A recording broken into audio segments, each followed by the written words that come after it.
Hi guys, I'm Christina Granette, the Marketing Director here at the Roanoke Regional Small Business Development Center.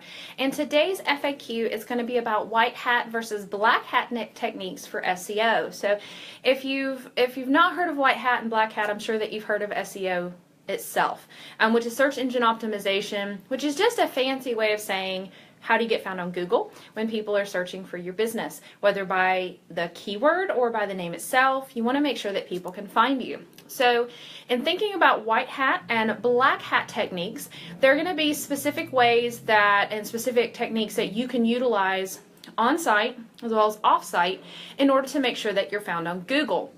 Now, the easiest way to differentiate is to think about it like an old Western.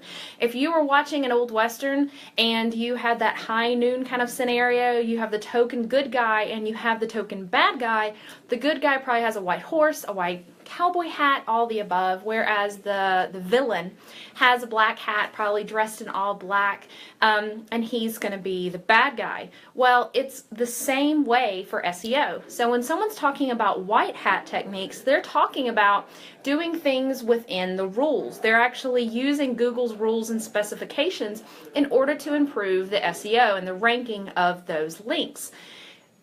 Black hat, however, is going to be a bit shady. Black hat is going to be using techniques where you're actually doing things that Google doesn't want you to do in order to improve your rank. And granted, some of these techniques can work in the short term. In the long term, it can lead to Google basically penalizing you into oblivion. So that's definitely not what you want to do. And as a marketer, I would highly, and strongly suggest that you stay away from any of the black hat techniques.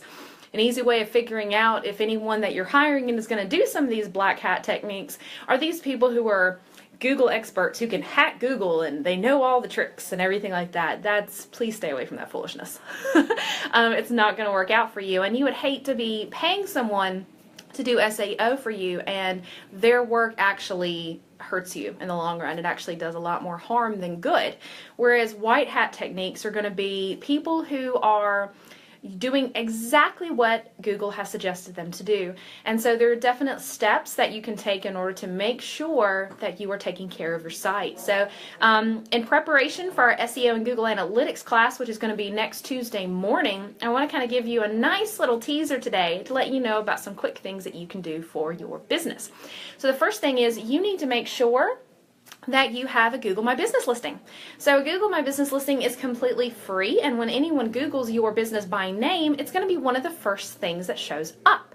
So you want to make sure that you have these, and more importantly, you want to make sure that the information is accurate. You want to make sure that your business address, your email, your phone number, the name, pictures, business hours, you need to make sure that these are correct. If your Google My Business listing is available and it's there, but the information is incorrect, you could still be losing customers just because they went to go see your restaurant, but you were closed that day. And the Google My Business listing says that you were open. So you need to make sure that not only is that there, like I said, it's completely free, but you need to make sure that it's accurate so that people can find you. It's great for local SEO so that people can tell based on where you are so they can make sure that you're being found. Another is looking at your review sites. You need to make sure that you've claimed all of your review sites and make sure that you're directing your clientele, your customers, to leave you reviews.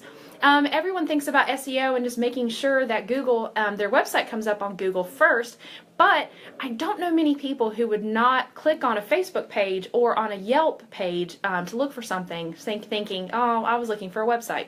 So think about that. It isn't just your website where people can find you. They can find you from multiple places, whether that be a social media account like Facebook, or whether it be Yelp or TripAdvisor or Zomato or OpenTable. If you're a restaurant and you're wondering where you should be sending your audience to send your reviews, try this tip. Make sure that you have accounts on all of them, but Google what type of restaurant you have. If you are opening up a Mexican restaurant and you need to know what reviews happen, just Google Mexican restaurant Blacksburg, Mexican restaurant Roanoke, Mexican restaurant wherever, and see what comes up. If Yelp and TripAdvisor come up first, that's the place where you need to send your reviews.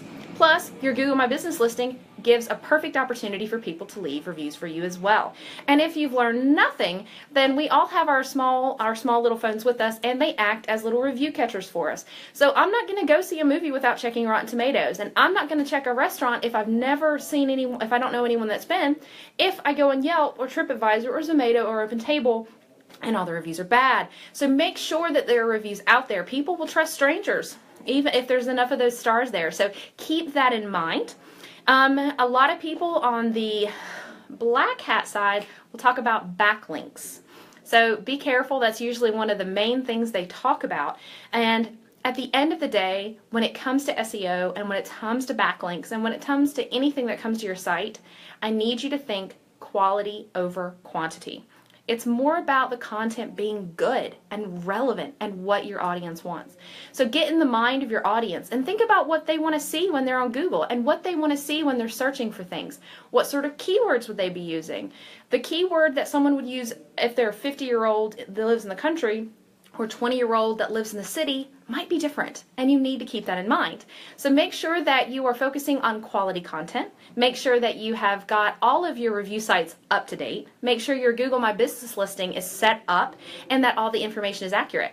If you have any questions about creating a business listing account for Google, feel free to check out our website at roanoksmallbusiness.org. We actually, in our training tab, you will scroll down and you'll see that we have something called Google Trainings, and we have a Loom video that will walk you through how to create your free Google My Business listing. Until then, I want to do a shout out to all of our sponsors. Thank you guys so much for sponsoring us, for taking care of us. Because of that, we're able to offer our free and confidential services to all the small businesses in our region, and we want to be able to thank you guys for giving us that opportunity. We do have very inexpensive workshops, and we do have a $20 workshop coming up Tuesday from 8:30 to 10:30, and it's going to be on SEO and Google Analytics. First hour is going to be on SEO. It's going to be a deeper dive into what I talked about today, and then the second half is going to be on Google Analytics, so I get to geek out a little bit. But I hope that I will see you. If you have any questions at all, please feel free to reach us on Facebook, Twitter, Instagram, Pinterest. We even have a YouTube channel if you're so inclined, and you'll find all of our videos there as well as on our website. But until then, I can't wait to see you guys next week. I hope you guys have a great day. Stay dry this weekend. It's supposed to get a little hairy, but you guys have a great week, and I will see you next week. Bye.